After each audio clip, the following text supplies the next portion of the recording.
It's 3:47 a.m. and the clock on the nightstand sounds like a judge's gavel slamming down on every hope you had for tomorrow. Tick. Tick. Tick. Each second is a miniature indictment, a reminder that you're awake when you should be unconscious, that your mind is running a marathon on a track made of unpaid bills and difficult conversations, and that weird rash your kid developed 3 days ago that the doctor said was probably nothing, but you can't stop Googling at 2 in the morning like a paranoid detective trying to solve a case before the crime even happens. I know what it's like to wake up already defeated. Not the poetic kind of defeated where you write a sad journal entry and then feel better. I mean the gritty, unglamorous, 3 a.m. kind where you're lying on your back staring at a ceiling that suddenly looks like the lid of a coffin, and your chest feels like someone parked a minivan on it, and you haven't even checked your phone yet, but somehow you already know the day is going to be a disaster. The cold coffee from yesterday is still sitting on your desk in a mug that says world's okayest employee, and even that feels like a lie right now. You're not okay. You're barely functional. You're running on fumes, and the fumes are toxic. And here's the part nobody talks about in those shiny Sunday morning sermons where everyone's smiling and the worship band sounds like a professional recording studio. The real battle doesn't start when you walk into the office, or when the doctor calls with test results, or when your spouse gives you that look that means a fight is coming. The real battle starts right here, in the dark, at 3:47 a.m., before your feet even touch the cold floor. Because the enemy, and yeah, I'm going to use that word, not some vague negative energy or the universe testing you garbage, the enemy is strategic like a chess grandmaster who's been playing this game for thousands of years. He knows if he can frame your entire day before it begins, if he can inject enough dread into those first waking moments, you'll walk into every situation already interpreting it through the lens of fear. You'll see rejection before it happens. You'll hear criticism in neutral words. You'll feel defeat before the first punch is thrown. So you reach for your phone. That's the temptation, isn't it? Scroll through the news, see what fresh horror the world has cooked up while you were supposedly resting. Check your email, see if that client finally responded or if the bank sent another overdraft notice.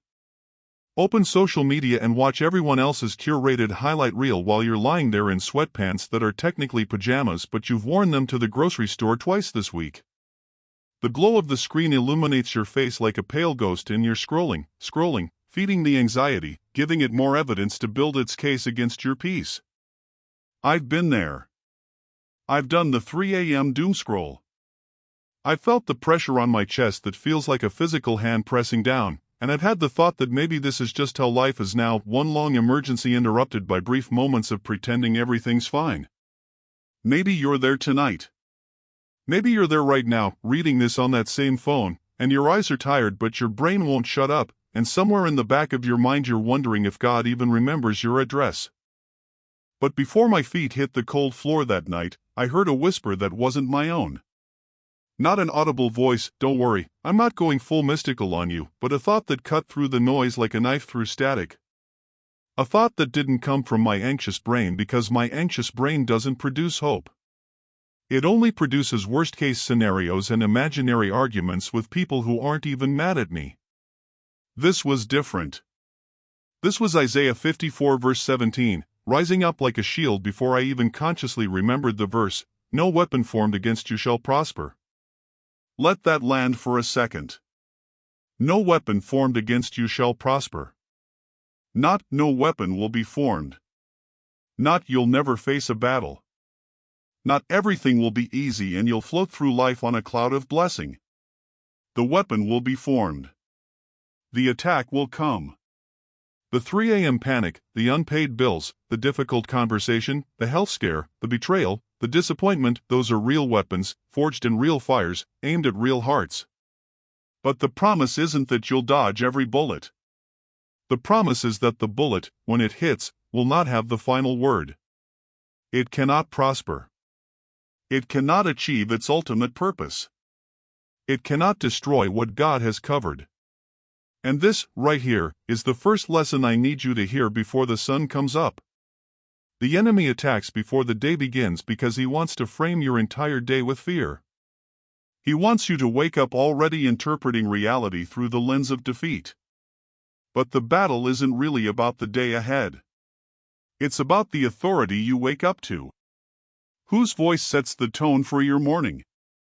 The voice of panic, or the voice of the Father who has already declared that every accusation, every attack, every weapon formed against you will ultimately fail in its mission to take you out? You're not fighting for victory tomorrow. You're waking up from victory that was already won. The cross already happened. The resurrection already happened. The verdict is already in. And spoiler alert, you're covered. Not because you're perfect, not because you prayed enough, not because you finally got your act together, but because the judge has already ruled in your favor and the enemy's case has been thrown out of court. He can shout objections all he wants. The gavel has already fallen. So this morning, before you check your messages, before you put on your armor of self-reliance, before you scroll through the news and give the enemy more material to work with, let's enter his presence together. Because the weapon was formed, you can feel it pressing against your chest right now, but it cannot prosper. Let me tell you why. I remember the parking lot of that office building like it was yesterday. The interview had gone fine, not great, just fine, and you know how sometimes fine is almost worse than a disaster because it leaves you suspended in that miserable gray zone between hope and despair. The email came 3 days later. We've decided to move forward with other candidates. 12 words. 12 words that felt like a door slamming shut on fingers I didn't even know I had extended. And I said out loud to an empty car, "Where were you?" Because it really feels like you weren't in that room. And I need to pause here, right in the middle of this, because someone reading this needs permission to admit what I admitted that day. I have questioned whether God's protection is real. I have doubted whether His promises apply to me specifically, or if they're just nice words we say to make ourselves feel better while life keeps handing us rejection slips. There. I said it.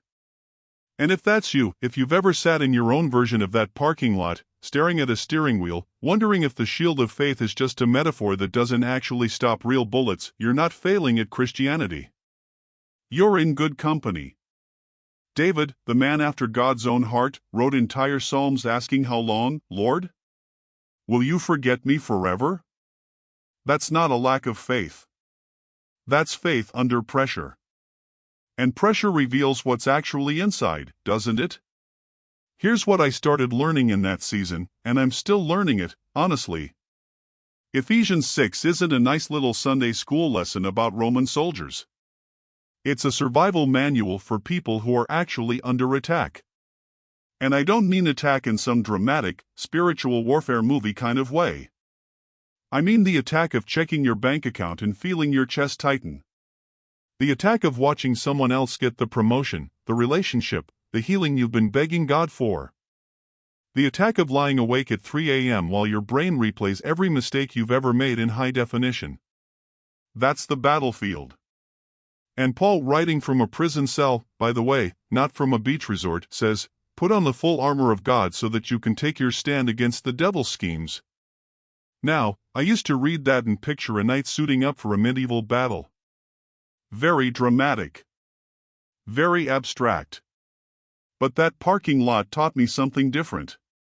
The armor isn't a costume you put on for spiritual cosplay. It's a desperate, practical, piece-by-piece dressing ritual for people who know they won't survive the day without it. Let me break this down the way I had to learn it, not as theology, but as triage. The belt of truth. In Roman armor, the belt held everything together. Without it, you're literally falling apart while trying to fight. And the lie I had to confront that day in the parking lot was this: I am unprotected. God didn't show up. His covering has gaps. That's the belt coming undone. The enemy doesn't need to launch a fresh assault when he can simply whisper that your belt has already unraveled. That's the subtle, corrosive lie I faced that day in the parking lot, the quiet suggestion that God's protection had failed, that I was left exposed and alone.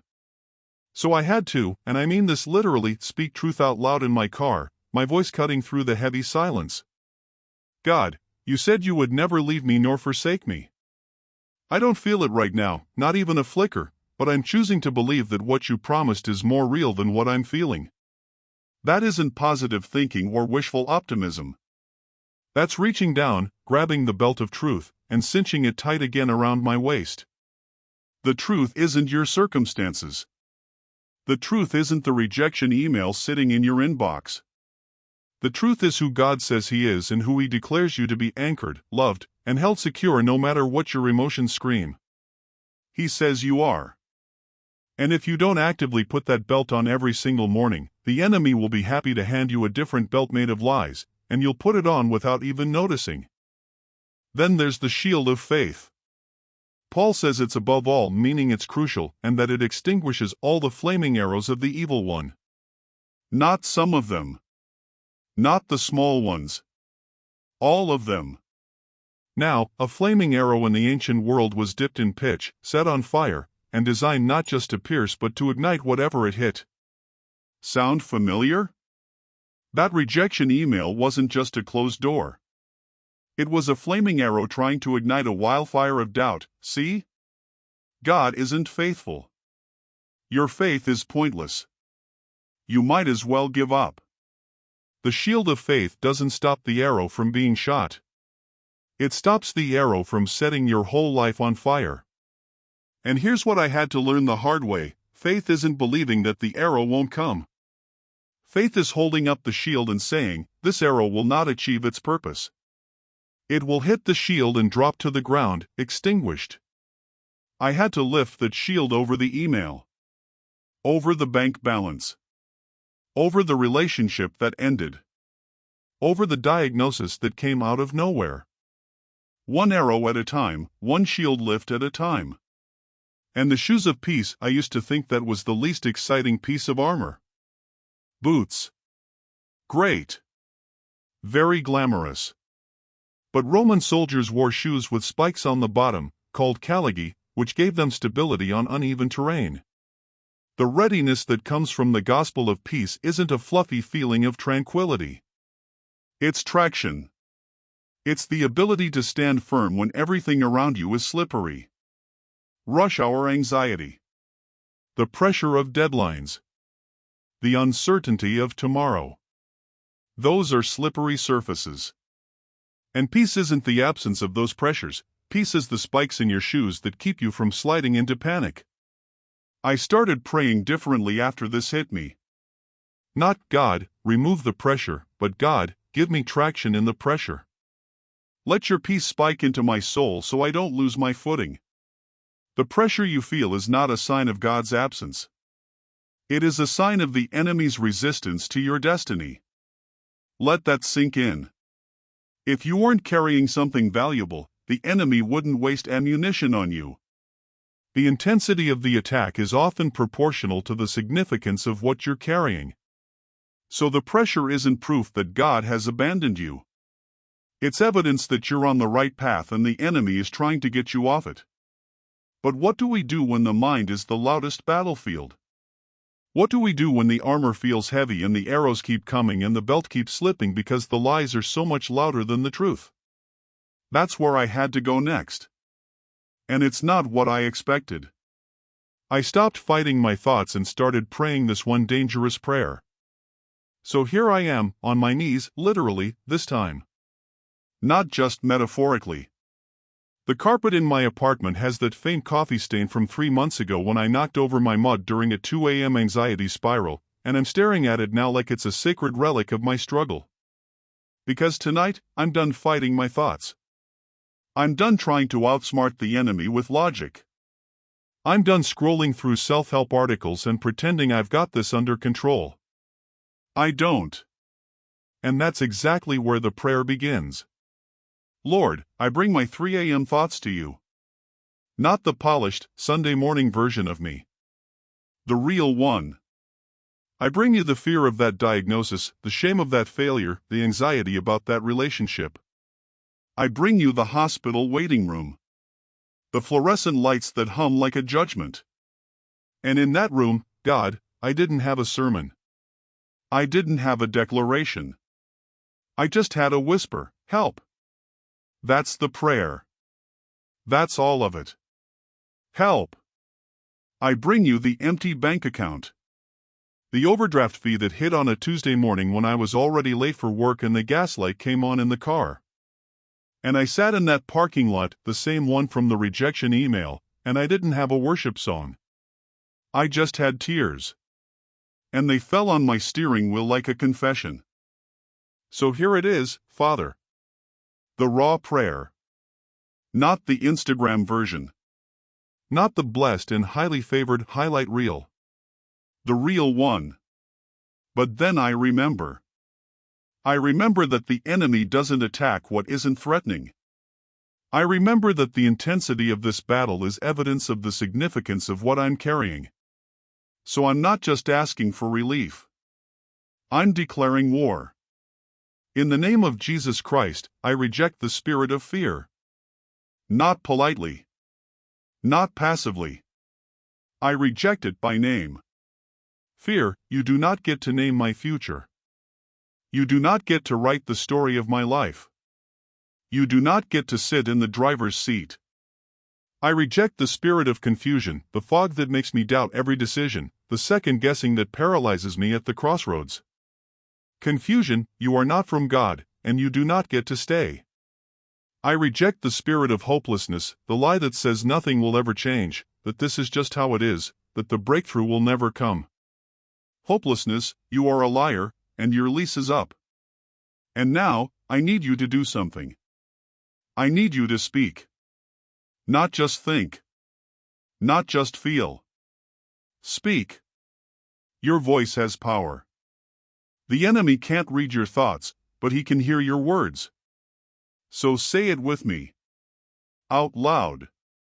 Right now, wherever you are, in your car, in your kitchen, in that hospital waiting room, in your bed at 3:47 a.m., say this. I am covered. I am protected. I am empowered. I am not defeated. Say it again. Louder this time. Let the walls hear it. Let the darkness hear it. Let every demon that's been assigned to your discouragement hear it and flee. I am covered, protected, and empowered. I am not defeated. This is what the Bible calls a prophetic act. It's not magic. It's not a formula. It's faith with hands and feet and a voice. It's you aligning your words with God's promises even when your feelings are screaming the opposite. When the prophet Ezekiel stood in a valley of dry bones, God didn't tell him to analyze the bones. He told him to prophesy to the bones. To speak life into something that looked dead. And when he spoke, the bones began to rattle. They began to come together. Sinew and flesh and breath, all because a man opened his mouth and declared what God promised, not what his eyes could see. Your declaration is your prophetic act. It shifts the spiritual atmosphere. It's not about convincing God, He's already convinced. It's about positioning yourself in agreement with heaven so that the enemy's lies lose their grip. Here's the memorable truth I need you to carry into every room you enter today, every conversation, every anxious thought that tries to creep back in. The weapon was formed. It's real. The diagnosis. The rejection. The betrayal. The financial collapse. The silent phone. It was formed. It was sharpened. It was aimed at your heart. But it will not prosper. Not because it isn't sharp. Not because the enemy isn't skilled. But because your shield is stronger. The shield of faith doesn't stop the arrow from being shot. It stops the arrow from achieving its purpose. The weapon was formed, and it will hit the shield and drop to the ground, extinguished, powerless, a testimony of what almost was but never will be. And now, I bless you. I speak peace over your home. May every room be filled with the presence of God, not a fragile peace that depends on circumstances, but the peace that surpasses understanding, the kind that doesn't make sense on paper but settles in your bones like an anchor. I bless your family, the ones you're worried about, the ones you've been praying for, the ones whose names you whisper in the dark. May God's hand be upon them in ways you can't orchestrate and protection surround them in ways you can't see. I bless your mind, the battlefield that's been raging. May every thought be taken captive. May the lies be silenced. May the truth of who God is and who you are be louder than every accusation. Now open your eyes. Look around. The room looks the same. The coffee stain is still on the carpet. The bills are still on the counter. The phone is still silent. The diagnosis hasn't changed. But something has shifted. You can't explain it. You can't put it on a spreadsheet. But the weight that was on your chest, it's lighter. The knot in your stomach, it's loosened. The panic that was clawing at the edges of your mind, it's quiet. This is the peace that surpasses understanding. It doesn't come back, on your chest, it's lighter. The knot in your stomach, it's loosened. The panic that was clawing at the edges of your mind, it's quiet. This is the peace that surpasses understanding. It doesn't come because the problem evaporated into thin air. It comes because the problem solver stepped into the room. Think of the disciples on the Sea of Galilee that night, waves crashing over the bow, seasoned fishermen gripping the sides of a sinking boat, certain they were about to perish. The storm didn't gradually fade. The wind didn't politely die down. Jesus simply stood up, spoke 3 words, quiet. Be still. And the chaos collapsed into a glassy calm. The miracle wasn't the silence of the waves. The miracle was the voice that silenced them, standing in the boat with his friends. So step into this day. Not with fear. Not with the white-knuckled grip of someone just trying to survive. Step into it with holy confidence, but not the kind that comes from your own strength, because honestly, that well ran dry somewhere around 3 a.m. Not from your own wisdom either, since if you had the answers, you would have used them by now. This confidence rests entirely on the one who goes before you, who has already traced every unseen step, who saw this very day before the sun ever touched the horizon.